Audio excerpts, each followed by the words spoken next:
Hello friends, welcome back to VOWIAS. Welcome to the discussion on daily MCQ. Today is 9th of September 2021 and now we are going to discuss 5 current affair based MCQs. तो चलिए शुरू करते हैं. But first let us discuss the question that was asked yesterday, and yesterday's question was, there is a Chinese company which is doing its business in India.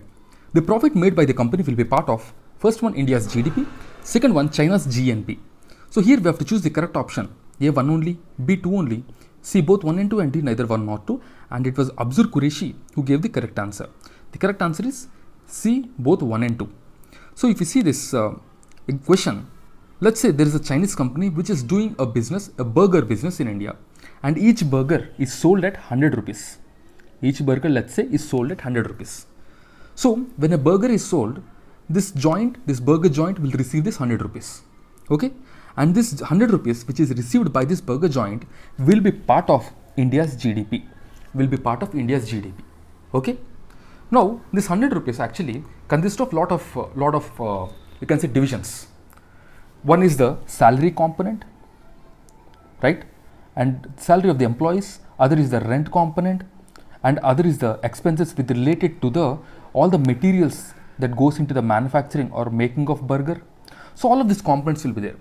So once we remove all the components, let's say there is a profit of about 30 rupees on each burger, and this 30 rupees goes to the burger joint, the Chinese company which is doing its business in India, right? This 30 rupees which this company gets as profit will be part of the China's GNP. The profit will be part of the China's GNP and it is part of India's GDP. Okay, so this is how you can see this question. So read properly with regard to GDP. You can expect a question from GDP. What are the different ways by which we can measure the GDP, the income method, expenditure method. Just go through all of these important basics which will become handy. Okay, now let's move on. And guys, as you know, daily we upload 5 current affair based MCQs along with their solutions in the PDF format. This PDF will definitely help in your revision. So this revision can be done just before the exam directly by you. Make the best use of this initiative because these MCQs are prepared by experts who have experience in giving this exam and clearing it as well. Do make the best use of this initiative. If you have any queries, you can get back to us via Telegram or via YouTube as well. Now let's see the first question. Consider the following statement with respect to the dugong. Dugong was in news recently. First one, they are found throughout the warm latitudes of Indian and Western Pacific Ocean. Second one, the dugongs, like all sea cows, is herbivores. Which of the following are correct statements? A 1 only, B 2 only, C both 1 and 2, and D neither 1 nor 2. And the correct answer is C both 1 and 2. C both 1 and 2. So dugongs, if you see, they are found throughout the warm latitudes of Indian and Western Pacific Ocean, and they are herbivores. So recently, 500 square kilometer of the biodiversity rich water in the Park Bay on the southern coast of Tamil Nadu became India's first dugong conservation reserve. This reserve will span the northern part of the Park Bay before Adrimaipattinam and Amapattinam. Okay, so this dugong conservation reserve came in Tamil Nadu. The dugongs are the sea cows and they are herbivores. They are species of sea cow. The animals are called serenas, and since their mammary glands and nursing habitats are similar to that of humans, hence sailors often call dugongs the mermaids or sirens. And the location, if you see, they are generally found through the warm latitude of Indian and the Western Pacific Ocean. And the conservation status, if you see, they are listed as vulnerable on the IUCN Red List. Remember, they are vulnerable. Okay, and the diet, if you see, they are herbivores. They primarily feed on the grass which is there in the sea. And the dugongs are important part of the marine ecosystem, and the depletion will have effect all the way up to the food chain. And generally, they are hunted for the meat and oil. And dugongs are often incidentally caught in nets. They are not targeted, but they are generally incidentally caught in nets, and this leads to high number of mortalities. And some of the other reasons why the population of this animal is decreasing is the destruction and modification of the habitats, the pollution, the rampant illegal fishing, the unplanned tourism, the unsustainable huntings, and the bottom trawlers. That is also one of the major reasons. So these are all the reasons. These are all the reasons why the dugong is getting extinct. Okay, so remember, according to IUCN Red List, it is vulnerable. And it is also there in the Schedule 1 of the Wildlife Protection Act of 1972. So Schedule 1 means it is given highest protection. Second question, consider the following statements. The International Day of Clean Air for Blue Skies is celebrated across the world every year on 7th September. The day is facilitated by the Food and Agriculture Organization. We have to choose the correct statements. So if you see the first statement, the International Day of Clean Air for Blue Skies is celebrated across the world on 7th September. This is the right statement. But the second statement, if you see, the day is facilitated by FAO, that is the Food and Agriculture Organization. So you can see it is related to environment. The clean air is related to environment. So why does something which is related to environment is taken care by the Food and Agriculture Organization? Second statement is wrong, whereas the first statement is right. So A1 only is the correct answer. A 24-meter long outdoor air purification tower will be inaugurated in Chandigarh on the International Day of Clean Air for Blue Skies. The International Day of Clean Air for Blue Skies is celebrated across the world on 7th of September. The day is facilitated by the UNEP, United Nations Environment Programme, and one of the main aim of this is to create awareness among significance of air quality that is essential to all living things on Earth. The theme is Healthy Air, Healthy Planet. The main objective will be on prioritizing the need for clean air while stressing on the issues also including planetary health and as well as sustainable development goals. Okay, now let's move on to the next question. The third question. Consider the following statements with respect to PRANA portal. First one, it was launched under the National Clean Air Program in non-attainment cities which didn't meet the ambient air quality standards. Second one, it is targeted to achieve complete elimination of particulate matter concentration across the country by 2024. We have to choose the correct statement. The first statement, if you see, this is the right statement because it was launched under the National Clean Air Program in non-attainment cities which did not meet the ambient air quality standards. This is the right statement.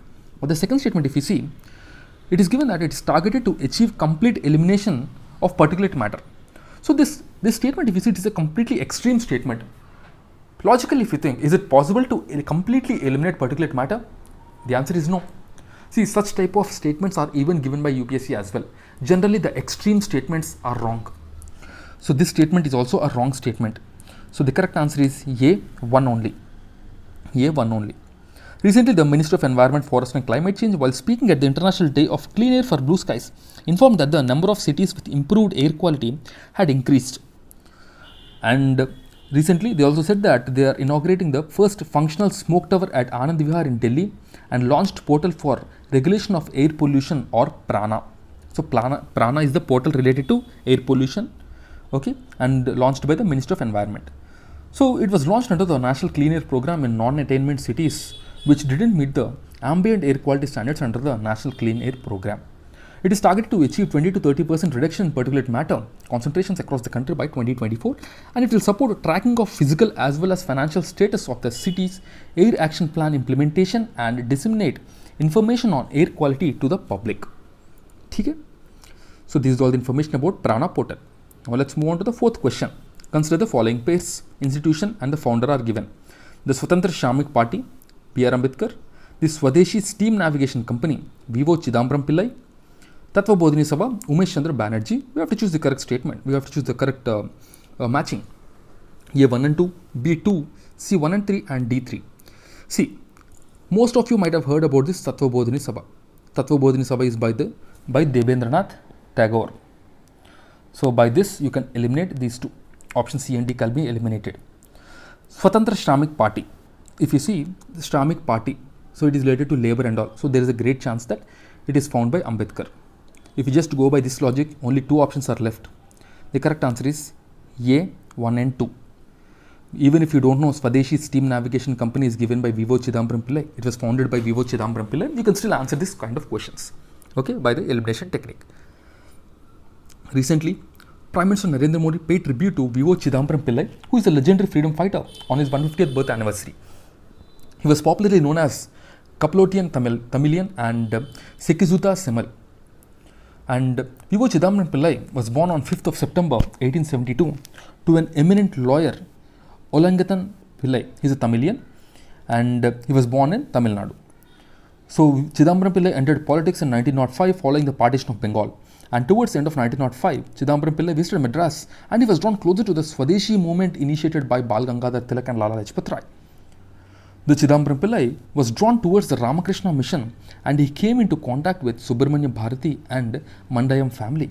In 1906, Chidambaram Pillai won support of merchants and industrialists in Tuticorin and Tirunelveli for the idea of establishing a Swadeshi merchant shipping outfit by the name of Swadeshi Steam Navigation Company. He established many institutions like the Swadeshi Prachar Sabha, Dharma Sangha, Nesavu Salai, National Godown, Madras Agro-Agricultural Society and Desabhimana Sangam. So all these are associated to VO Chidambaram Pillai. And even prior to Gandhi's Champaran Satyagraha, Chidambaram Pillai took the cause of the working class in Tamil Nadu, and thus he is the forerunner to Gandhiji in this respect. And Tattvabodhin Sabha, as I told, is founded by Devendranath Tagore, and the Swatantra Shramik Party is by Dr. B.R. Ambedkar. Now let's move on to the fifth question. Fifth question is a previous year CSE question, and the question is, the religion of early Vedic Aryans was primarily of A. Bhakti, B. Image worship and yajnas, C. Worship of nature and yajnas, and D. Worship of nature and bhakti. So this question is related to the early Vedic Aryans. And early Vedic Aryans, they worshipped nature and yajnas. C is the correct answer. The Vedic Aryans believed in simple religion and they are very religious. They worshipped all the forces of the nature like the sun, fire, wind, dawn, the water, the rain god Indra and earth. The religious life of Aryans was simple and plain. They worshipped various manifestations of the nature like sun, moon, sky, dawn, thunder, wind, etc. The Vedic hymns were composed in the praise of nature, and Rigveda mentions 33 gods and goddesses were worshipped by Aryans. After the decline of this Indus Valley civilization, another glorious civilization flourished in India. The people who were responsible for the evolution of the civilization themselves called Aryans. Aryan literally means the noble character and freeborn. They belong to the group known as Indo-Europeans, and they entered India from northwest is the theory that is given, but it is not yet proved. The lustrous natural phenomena inspired the Vedic Aryans to worship nature with awe and reverence. Therefore, the gods worshipped by Aryans were generally personified powers of the nature. Okay? And the Vedic religion had attached profound importance to the doctrine of action, that is karma. And the concept of heaven and hell dominated the Aryans' religious belief. Okay? Now let's look at the question of the day. So it's a previous year CSE question of 2019, and the question is, consider the following statements about the Charter Act of 1813.